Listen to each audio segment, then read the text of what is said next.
Arina menghela napas panjang sambil menyalakan mesin motornya. Setelah berbulan-bulan menjalankan misi di perbatasan, ia akhirnya bisa menikmati cuti. Malam itu, Jakarta terasa lebih sunyi dari biasanya. Jalanan yang dilaluinya gelap dan sepi, hanya ada beberapa kendaraan yang melintas. Ia memilih jalur alternatif yang lebih lengang agar bisa sampai rumah lebih cepat.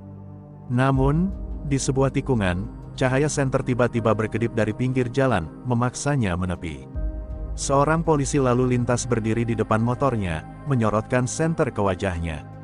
Dua orang rekannya tampak bersandar di mobil patroli yang diparkir tak jauh dari sana. "Selamat malam, Ibu. Bisa tunjukkan SIM dan STNK?" Suara polisi itu terdengar santai, tetapi Arina bisa merasakan sesuatu yang janggal. Ia mengangguk, mengeluarkan dokumen yang diminta, lalu menyerahkannya. Polisi itu memeriksa dengan ekspresi serius, lalu menggeleng pelan. "Anda tahu kalau tadi melewati batas kecepatan?" tanyanya. Arina mengerutkan kening. Ia tahu kecepatan yang ia gunakan masih dalam batas wajar. "Saya rasa tidak, Pak. Saya berkendara sesuai aturan," jawabnya tegas. Polisi itu tersenyum kecil, seolah sudah terbiasa dengan bantahan seperti ini. "Begini saja, Bu. Kalau mau cepat selesai, kita damai saja. 500.000, dan Anda bisa lanjut jalan." Arina menatapnya tajam. Darahnya berdesir mendengar permintaan itu.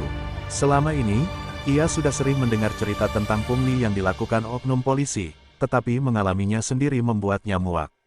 "Kalau saya menolak?" tanyanya, suaranya dingin. Polisi itu menghela napas seolah bosan, lalu bersiul memanggil dua rekannya.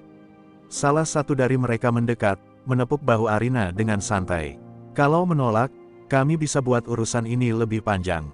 Bisa-bisa motornya kami tahan." Arina mengepalkan tangannya erat. Dalam kepalanya, ia sudah membayangkan 1000 cara untuk melumpuhkan mereka. Dengan keahliannya, ia bisa membuat mereka tak sadarkan diri dalam hitungan detik. Namun, ia sadar ini bukan medan perang. Jika ia bertindak gegabah, bisa-bisa malah dirinya yang dianggap bersalah. Dengan berat hati, ia mengeluarkan sejumlah uang dari dompetnya dan menyerahkannya pada polisi itu. "Bagus," ujar polisi tersebut, memasukkan uang itu ke sakunya. "Silakan lanjut." Tanpa mengucapkan sepatah kata pun, Arina meraih dokumennya dan melajukan motornya meninggalkan tempat itu. Namun, rasa marah menguasai pikirannya. Ia bukan tipe orang yang bisa diam menghadapi ketidakadilan. Ia tahu banyak orang lain yang mungkin mengalami hal serupa, diperas oleh mereka yang seharusnya melindungi. Dan kali ini, ia tidak akan tinggal diam. Begitu sampai di rumah, Arina membuka laptopnya dan mulai mencari informasi tentang polisi yang menilangnya tadi. Ia mengingat wajah mereka dengan jelas, dan dengan sedikit pencarian di media sosial serta forum-forum internet, ia mulai menemukan petunjuk. Nama mereka muncul dalam beberapa keluhan warga tentang pungli dan intimidasi. Ternyata mereka bukan hanya sekadar oknum kecil, tetapi bagian dari jaringan yang lebih besar. Arina bersandar di kursinya, matanya menatap layar dengan tajam. Ia datang ke Jakarta untuk beristirahat, tetapi tampaknya takdir memiliki rencana lain. Jika hukum tak bisa menyentuh mereka, maka ia yang akan turun tangan. Dengan atau tanpa izin siapapun. Malam itu, Arina duduk diam di depan laptopnya, hanya ditemani secangkir kopi yang mulai dingin. Matanya tajam menelusuri layar, mencari setiap potongan informasi tentang 3 polisi yang telah mempermalukannya di jalanan tadi. Dengan keahliannya dalam intelijen, ia tahu cara menyusup ke berbagai forum dan basis data yang jarang diakses orang biasa. Tak butuh waktu lama sebelum ia menemukan sesuatu yang membuat darahnya mendidih, nama dan wajah. Mereka muncul dalam berbagai laporan warga tentang pemerasan, kekerasan, bahkan dugaan keterlibatan dalam peredaran narkoba. Namun, tak satu pun kasus mereka yang pernah benar-benar ditindak. Arina menghela napas panjang. Ini bukan sekadar kasus pungli biasa. Polisi-polisi itu tampaknya bagian dari jaringan yang lebih besar, mungkin memiliki perlindungan dari atasan mereka. Jika ia ingin menumbangkan mereka, ia harus berhati-hati. Ia tidak bisa bertindak gegabah dan mengungkap dirinya terlalu cepat. Dalam dunia yang kotor seperti ini, orang-orang yang melawan sistem bisa dengan mudah menghilang tanpa jejak. Namun, Arina bukan orang biasa. Ia adalah seorang prajurit Kopassus, dilatih untuk menyusup, mengumpulkan intelijen, dan mengeksekusi target dengan presisi tinggi. Keesokan harinya, Arina memutuskan untuk bergerak. Ia mengenakan pakaian kasual dan merias wajahnya sedikit untuk menyamarkan identitasnya. Dengan motor yang berbeda dari yang ia gunakan semalam, ia pergi ke sebuah warung kopi di dekat pos polisi tempat ketiga pria itu biasa bertugas. Ia duduk di sudut ruangan, menyesap kopi pelan sambil memasang telinga. Tak butuh waktu lama sebelum ia mendengar nama salah satu dari mereka disebut oleh pelanggan lain, ternyata, bukan hanya dirinya yang menjadi korban. Seorang pria tua berbicara dengan suara pelan kepada rekannya. Aku kenal lagi kemarin malam. Mereka ambil 200.000 dariku. Padahal aku cuma berhenti sebentar di pinggir jalan. Rekannya menggeleng sambil mengumpat. Kita nggak bisa ngapa-ngapain. Mau lapor ke siapa? Semua orang tahu mereka dilindungi. Arina menelan kemarahannya dan terus mendengarkan. Dari percakapan mereka, ia mendapat informasi bahwa para polisi itu sering nongkrong di sebuah bar kecil setelah jam tugas mereka selesai. Itu adalah kesempatan yang tak boleh ia lewatkan. Malamnya, Arina pergi ke bar yang dimaksud. Tempat itu remang-remang, dipenuhi asap rokok dan suara musik yang berdentum pelan. Ia masuk dengan percaya diri, menyamarkan langkahnya di antara pengunjung lain. Tak butuh waktu lama sebelum ia menemukan mereka, 3 polisi itu duduk di sudut ruangan, tertawa sambil menenggak bir. Mereka terlihat santai, seolah dunia ada dalam genggaman mereka. Arina memperhatikan mereka dari jauh, mempelajari cara mereka berbicara, gerak-gerik mereka. Ia menunggu saat yang tepat. Ketika salah satu dari mereka, yang bertubuh paling besar, pergi ke toilet, Arina mengambil kesempatan. Ia mengikutinya, masuk ke dalam toilet beberapa detik setelah pria itu. Saat pria itu sedang mencuci tangan, Arina mendekat, berdiri di sampingnya. Malam yang menyenangkan, iya. Suaranya pelan, tapi tajam. Polisi itu menoleh, sedikit terkejut. Kamu siapa? Tanyanya dengan nada waspada. Arina tersenyum dingin. Seseorang yang tidak suka dipermainkan. Pria itu menyipitkan mata, lalu tiba-tiba tertawa. Ah, kamu yang semalam, iya. Harusnya kamu bayar lebih banyak kalau mau main-main denganku, katanya dengan nada mengejek. Arina tetap tenang, tapi dalam hatinya ia sudah menghitung setiap kemungkinan serangan. Aku hanya ingin tahu satu hal, katanya, suaranya tetap datar. Seberapa jauh jaringan kalian? Polisi itu terdiam sesaat, lalu menyeringai. Kamu pikir kamu siapa? Polisi, wartawan, atau seseorang yang ingin bermain berbahaya? Ia mendekat, mencoba mengintimidasi Arina dengan tubuh besarnya. Namun, sebelum ia bisa berkata lebih banyak, Arina bergerak. Dalam hitungan detik, tangannya mencengkeram pergelangan pria itu dan memutarnya ke belakang dengan tekanan kuat. Pria itu mengerang kesakitan, wajahnya berubah panik. Dengar baik-baik, bisik Arina di telinganya. Aku bisa mematahkan lenganmu sekarang juga. Tapi aku ingin jawaban. Jadi, kau akan bicara, atau aku akan membuatmu menyesal pernah bertemu denganku. Pria itu berusaha melawan, tetapi kekuatan Arina jauh di luar dugaannya. Dengan wajah berkeringat, ia akhirnya mengangguk. Oke, aku bicara, suaranya bergetar.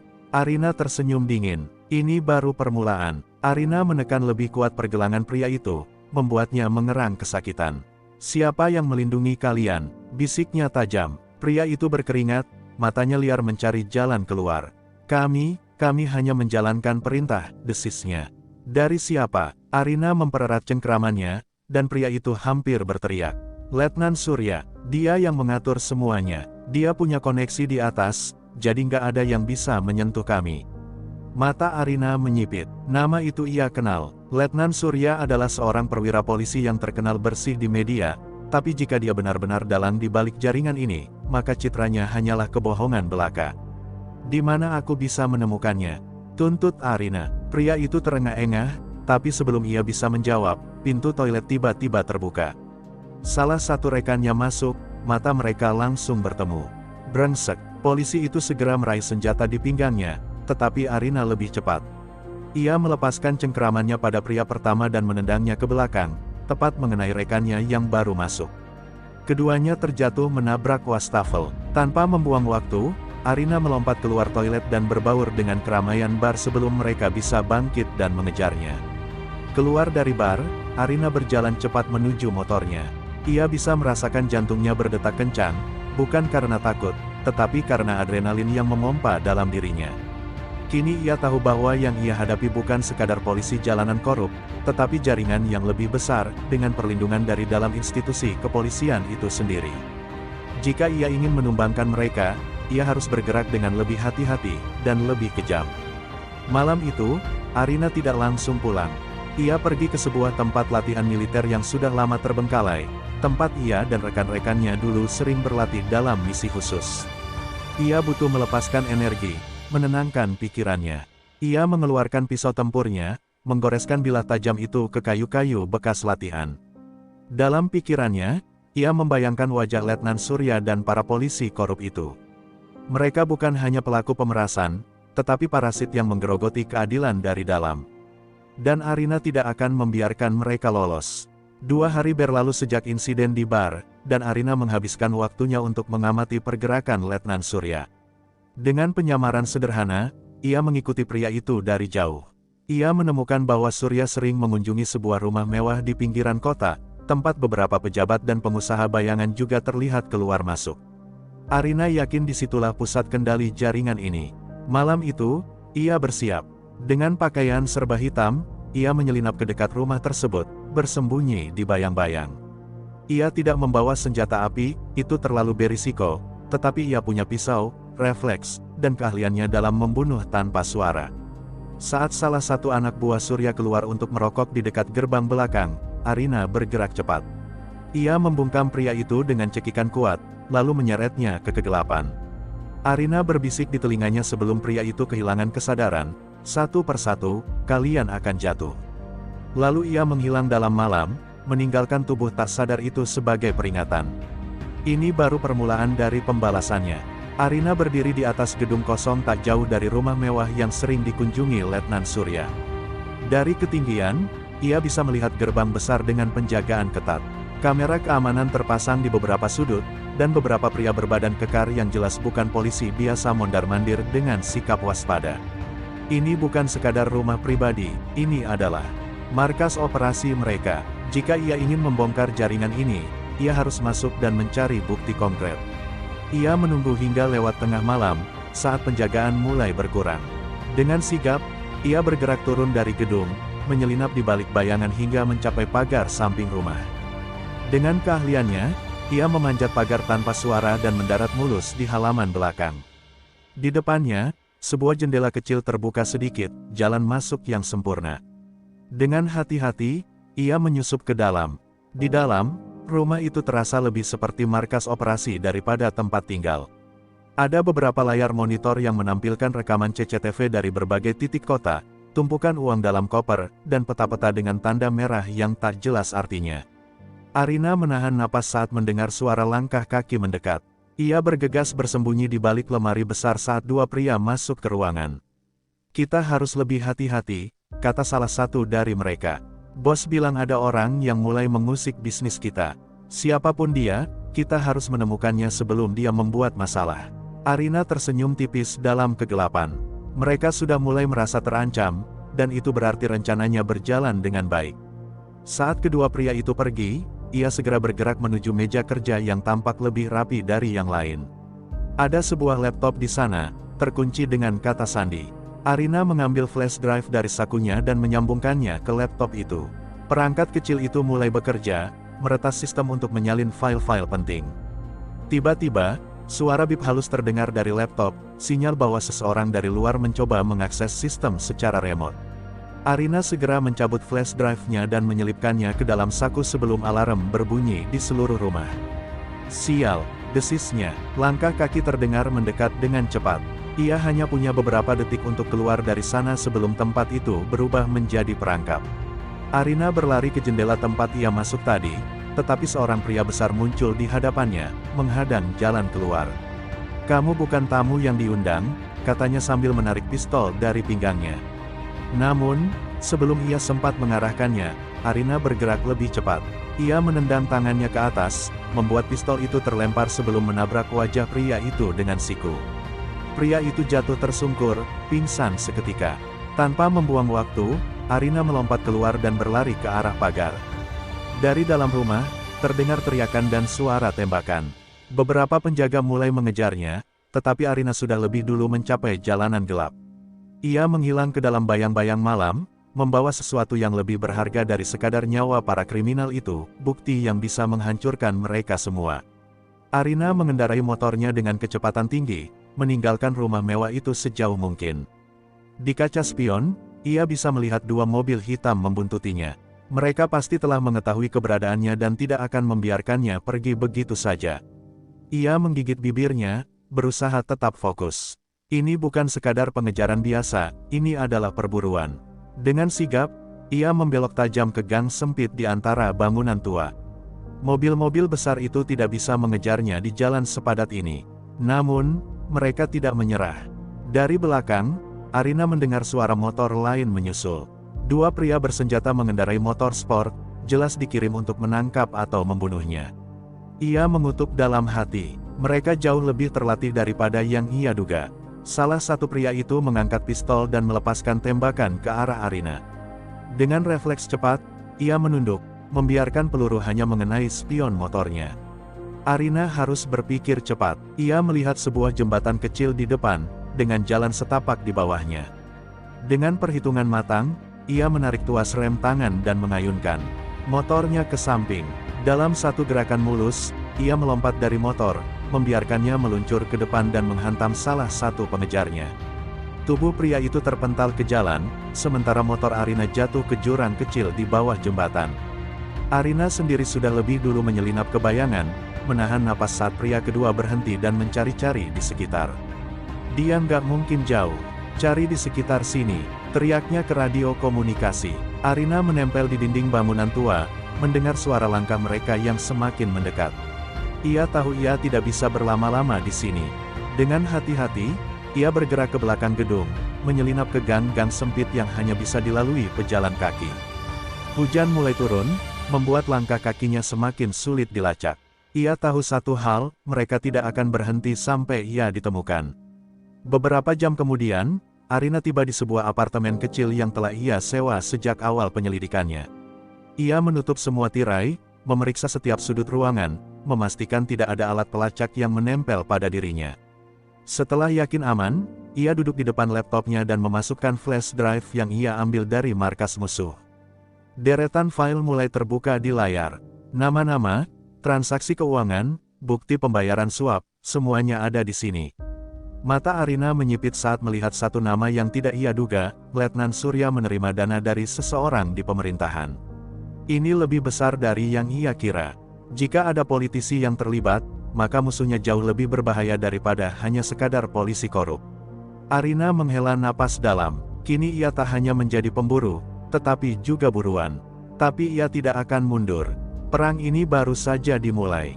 Arina menatap layar laptopnya dengan tatapan tajam. Nama-nama yang muncul di dalam file bukan hanya milik polisi korup, tetapi juga pejabat tinggi, pengusaha hitam, hingga beberapa nama dari kalangan militer. Ini bukan sekadar jaringan pungli atau penyelundupan kecil, ini adalah organisasi kriminal yang beroperasi di dalam tubuh pemerintahan. Dan lebih buruk lagi, ada indikasi bahwa seseorang dari kesatuannya sendiri mungkin terlibat. Tiba-tiba, ponselnya bergetar. Nomor tak dikenal. Ia ragu sejenak, tetapi kemudian mengangkatnya. Arina, suara di seberang terdengar berat dan penuh tekanan. Kau sudah melangkah terlalu jauh. Serahkan semua yang kau punya, atau kau tidak akan keluar hidup-hidup dari ini. Arina mendengus pelan. Siapa ini? Tanyanya, meski ia sudah menduga. Aku orang yang mencoba menyelamatkanmu, jawab suara itu dingin. Kau pikir kau bisa menjatuhkan mereka sendirian. Bahkan orang-orang yang kau percaya mungkin sudah dibeli. Arina mengepalkan tangannya. Ancaman seperti ini bukan hal baru baginya, tetapi mengetahui bahwa mereka bisa menghubunginya berarti mereka sudah semakin dekat. Ia mematikan panggilan itu tanpa menjawab, lalu segera bertindak. Dengan cepat, ia mengemas laptop dan barang-barang pentingnya ke dalam tas. Apartemen ini sudah tidak aman lagi. Sebelum pergi, ia menyebarkan jebakan sederhana, kabel listrik terbuka di dekat pintu masuk yang akan memberi kejutan kuat jika disentuh, serta bom asap kecil yang akan memberinya waktu untuk kabur jika ada yang mencoba masuk. Malam itu, ia berpindah ke tempat persembunyian baru, sebuah gudang kosong di pinggiran kota yang sering digunakan untuk operasi rahasia. Di sana, ia duduk di lantai beton yang dingin, mencoba menyusun rencana berikutnya. Satu hal yang pasti, ia butuh sekutu, seseorang yang bisa ia percaya. Ia membuka kontak di ponselnya dan melihat satu nama, Jaka, mantan rekannya di Kopassus yang kini bekerja di intelijen. Mereka pernah bertarung bersama di medan perang, dan jika ada satu orang yang belum terkontaminasi oleh jaringan ini, mungkin itu adalah dia. Dengan hati-hati, ia mengirim pesan singkat, "Aku butuh bantuan. Ini tentang Letnan Surya. Jangan percaya siapapun. Temui aku di lokasi lama." Beberapa menit berlalu tanpa jawaban, dan Arina mulai merasa gelisah. Namun, akhirnya, ponselnya bergetar. "Dimengerti, aku datang. Hati-hati." Arina menghela napas lega, tapi ia tahu ini belum selesai. Jika benar ada musuh dalam selimut, maka kepercayaannya pada siapapun kini adalah perjudian yang bisa menentukan hidup dan matinya. Di luar, hujan mulai turun. Arina menatap langit malam yang gelap, matanya penuh tekad. Ia sudah berjanji pada dirinya sendiri, tidak peduli seberapa besar organisasi ini, ia akan menghabisi mereka satu persatu. Arina duduk bersandar di dinding gudang tua, jari-jarinya menggenggam pisau tempur yang selalu ia bawa. Pikirannya masih dipenuhi kecurigaan. Jaka memang mantan rekannya di Kopassus, tetapi dalam situasi seperti ini, siapapun bisa berkhianat. Ia sudah melihat terlalu banyak contoh bagaimana uang dan kekuasaan bisa mengubah seseorang. Tak lama kemudian, suara langkah kaki terdengar dari kejauhan. Arina langsung siaga, menyelinap ke balik tumpukan peti kayu. Seorang pria bertubuh kekar dengan jaket hitam memasuki gudang dengan langkah hati-hati. Ia melihat sekeliling sebelum akhirnya berbicara, "Arina, kau di sini." Arina mengamati Jaka dengan saksama sebelum keluar dari persembunyiannya. "Sendiri?" tanyanya dengan nada dingin. Jaka mengangkat tangan, menunjukkan bahwa ia tidak membawa senjata di tangannya. "Aku datang seperti yang kau minta," katanya. "Tapi aku tidak bisa lama. Jika benar Letnan Surya ada di balik semua ini, maka ada banyak mata yang mengawasi kita." Arina melemparkan flash drive yang berisi data ke arah Jaka. Pria itu menangkapnya dan segera melihat isinya di ponselnya. Wajahnya yang awalnya tenang berubah tegang. "Ini gila, kau sadar apa yang sedang kau lawan, Arina?" Suaranya hampir berbisik. "Ini bukan hanya jaringan polisi korup, ini lebih besar dari yang kita kira. Ada pejabat tinggi, pengusaha, bahkan orang-orang dari militer." "Aku tahu," jawab Arina. "Dan aku tidak akan berhenti." Jaka menghela napas berat. Ia menatap Arina dengan ragu, seolah menimbang sesuatu di dalam pikirannya. "Kau bisa mati karena ini. Mereka sudah mencarimu. Aku bahkan mendapat perintah dari atasan untuk melaporkan pergerakanmu jika aku melihatmu." Arina tersenyum sinis. "Lalu, kenapa kau tidak melakukannya?" Jaka terdiam sesaat, lalu menghela napas panjang. "Karena aku masih ingat siapa dirimu, Arina. Dan aku tahu, kalau kau sudah memutuskan sesuatu, kau tidak akan mundur." Ia menatapnya dengan serius. "Aku akan membantumu, tapi kita harus punya strategi yang lebih baik. Kita butuh bukti yang lebih kuat, sesuatu yang bisa kita gunakan untuk menjatuhkan mereka secara hukum." Arina mengangguk pelan. Untuk pertama kalinya sejak pengejaran ini dimulai, ia merasa tidak sendirian. Namun, di dalam hatinya, ia tetap waspada. Dalam permainan ini, siapapun bisa berkhianat kapan saja. Malam semakin larut, tetapi pikiran Arina tetap tajam. Ia dan Jaka duduk di lantai gudang dengan peta kota terbentang di antara mereka. Jaka menunjuk sebuah titik di pusat kota. "Markas Letnan Surya ada di gedung ini. Dari informasi yang kudapat, dia menyimpan dokumen asli transaksi mereka di sebuah ruangan rahasia di lantai 3.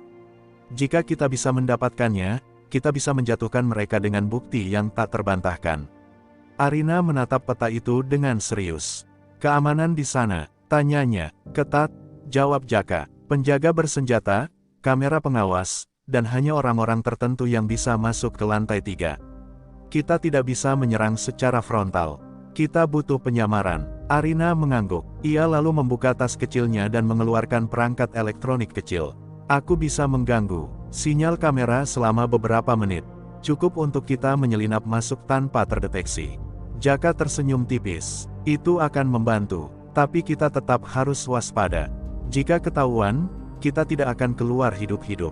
Beberapa jam kemudian, mereka sudah berdiri di seberang gedung yang menjadi target mereka. Arina mengenakan setelan hitam dan membawa berkas-berkas palsu agar terlihat seperti seorang pejabat yang datang untuk urusan bisnis. Jaka berpura-pura menjadi pengawalnya. Mereka berjalan mendekati pintu masuk dengan langkah percaya diri.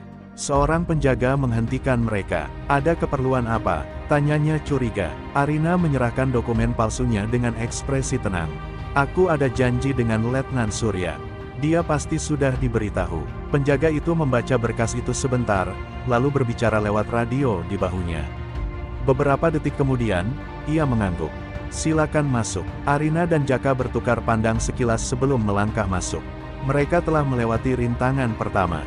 Namun, perjalanan mereka baru saja dimulai. Arina dan Jaka berjalan dengan tenang melewati koridor gedung yang dingin. Mata mereka terus mengamati sekitar, mencari celah untuk bergerak tanpa menimbulkan kecurigaan.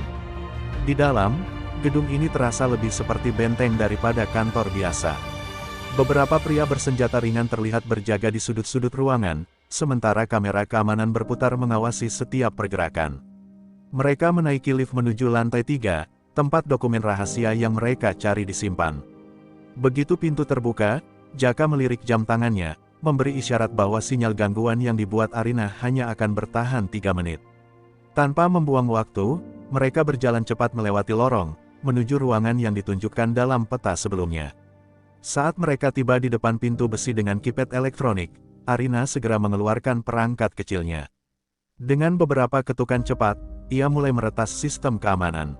Jaka berdiri di belakangnya, mengawasi keadaan. "Cepat sedikit," bisiknya. "Aku tidak suka ini, terlalu sepi." Arina hampir selesai ketika suara alarm tiba-tiba berbunyi keras di seluruh gedung. Jaka langsung meraih pistolnya, sementara Arina mengutuk dalam hati. "Mereka tahu kita di sini," desisnya. Pintu akhirnya terbuka, dan mereka segera masuk ke dalam ruangan, mengunci kembali dari dalam.